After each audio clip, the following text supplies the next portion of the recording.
कि उसने यहां बंदूक की नोक रखकर मुझसे एक सवाल पूछा। अरे कहां है वो? अरे कहां है वो? अरे वो हैवान तो उसे खा गया, निकल गया। उस बाप को ऐसी हालत में देखकर तो मेरा सीना ही पिघल गया।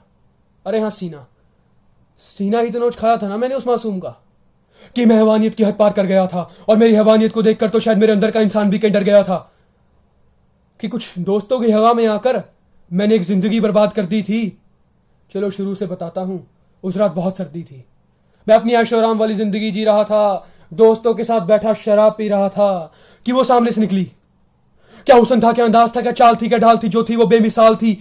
वो लड़की कुछ कमाल थी। क्या लग रही है, मेरा एक दोस्त बोला। और मैंने उस लड़की की तस्वीर को अपने दिल में तोला।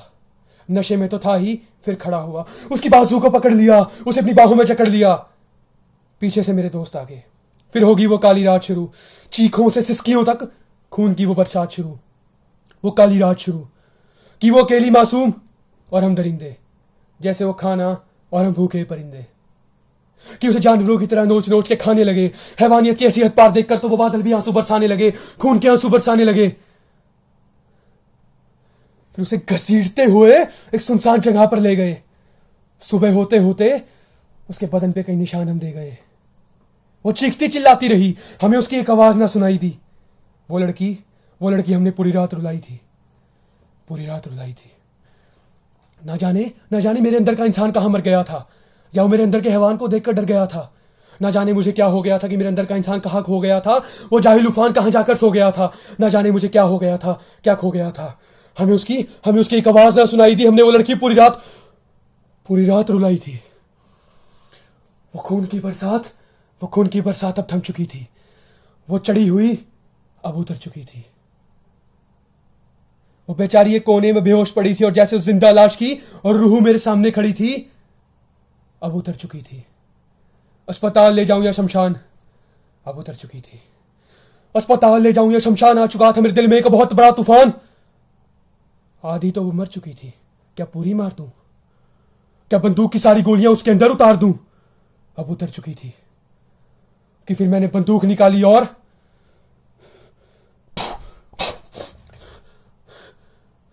इतने मेरी आंखें खुल गई। अरे ये क्या देखा मैंने? अगर ये सच होता तो, अगर उस रात मैं ना सोता तो, उस लड़की का वो चीखता चिल्लाता चेहरा मेरी आंखों के सामने था और मैं उसकी बेबसी का फायदा उठा रहा था। अरे इंसान हुआ हैवान, कांप जाता अगर देख लेता हूं भगवान, कांप जाता अगर देख लेता हूं भगवान, कांप जाता अगर देख लेता हूं भगवान। क्यों लड़कियों के रेप होते हैं? क्यों हम खुद को काबू में नहीं रख पाते? क्यों हम उस रब से नहीं डर पाते? क्यों हम खुद को बढ़ावा देते हैं? कैसे हम शौक के लिए मंदिरों गुरुद्वारों में चढ़ावा देते हैं, भगवान के घरों में चढ़ावा देते हैं? क्यों हम खुद को बढ़ावा देते हैं? उस ऊपर वाले को हमें बनाने पर शर्म आती है जब कोई मासूम दरिंदों की दरिंदगी का शिकार होकर उनके हाथों मरकर उसके पास जाती है। हाँ, शर्म आती है। हाँ, शर्म आती है। क्यों कोई मासूम आत्महत्या करती है? और आज भी मेरी बहन को जब घर आने में देर हो जाए तो मेरी रूह क्यों डरती है? मेरी रूह क्यों डरती है? मेरा कोई दोस्त किसी अनजान लड़की को सामने से गुजरता देख उसको कुछ गलत बोलता है तो मैं उसे रोक क्यों नहीं पाता? अपनी एक्स गर्लफ्रेंड जिसे वो बहुत प्यार करता था उसके बारे में गलत बोलता है तो मैं उसे टोक क्यों नहीं पाता? क्यों एक लड़की को कुछ लड़कों से बातें करता देख हम उसे कितनी आसानी से स्लट, रंडी बोल देते हैं? क्यों? क्या क्या क्यों? कि कुछ तो गंदगी यहां भी थी ना, जो एक ख्याल मुझे आया था जिसने मुझे जगाया था, मेरी चैन की नींद को उड़ाया था। उस लड़की का वो चीखता चिल्लाता चेहरा मेरी आंखों के सामने आता है जो मुझे इस दुनिया की सच्चाई दिखाता है। मेरी रूह कांप जाती है, मेरी रूह कांप जाती है। यूं लगता है रोज सुबह वही लड़की मुझे नींद से जगाती है, वही लड़की मुझे रोज सुबह नींद से जगाती है।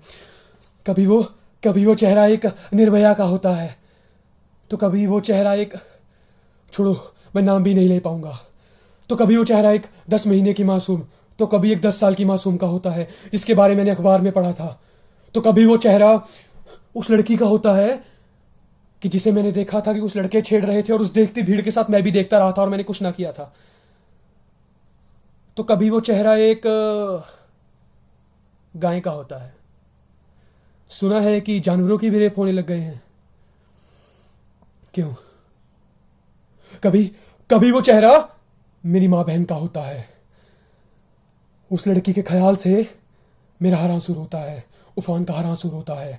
मेरी रूह कांप जाती है, मेरी रूह कांप जाती है।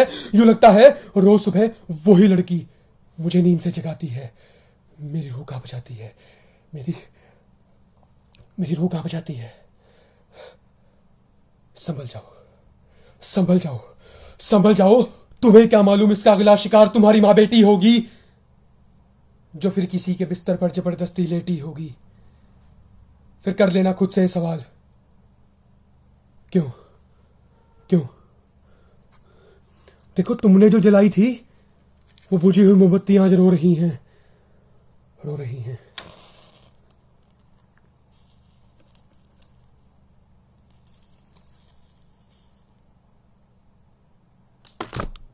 देखना कहीं मोमबत्तियां जलने से इनकार ना कर दें।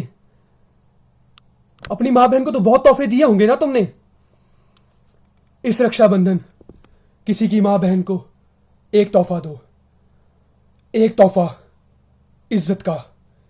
शायद कोई एक ऐसा तोहफा तुम्हारी मां बहन को भी दे दे, शायद।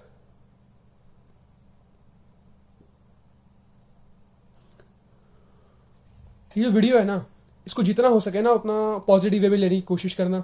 मेरा इंटेंशन नहीं था किसी को हर्ट करने का, पर जितना हो सके इसको पॉजिटिव वे में लेने की कोशिश करना। ये वीडियो सिर्फ एक सोच पे सवाल थी, तुम्हारी गिरी हुई सोच को उठाने की कोशिश की, तुम्हारे ख्यालों को तुम्ही से लड़ाने की कोशिश की। बस एक अगली बारी ना, अगर किसी लड़की का जबरदस्ती तुम हाथ पकड़ने का मन करे या हाथ पकड़ो तुम, तो तुम्हारे हाथ कांप जाए। किसी लड़की के बारे तुम कुछ गलत बोलना चाहो ना, तो तुम्हारी जुबान कांप जाए। दोनों ही उसमें कि तुम हाथ पकड़ रहे हो, किसी लड़की के बारे कुछ गलत बोल रहे हो, तुम्हें वीडियो याद आ जाए, तो मेरा काम हो जाएगा। जितना हो सके इसको उतना पॉजिटिव वे में लेने की कोशिश करना। और किसी को हर्ट करने का कोई इंटेंशन नहीं था, जितना हो सके उतना पॉजिटिव वे में लेने की कोशिश करना। मैं बार बार बोल रहा हूं। थैंक यू सो मच, शुक्रिया।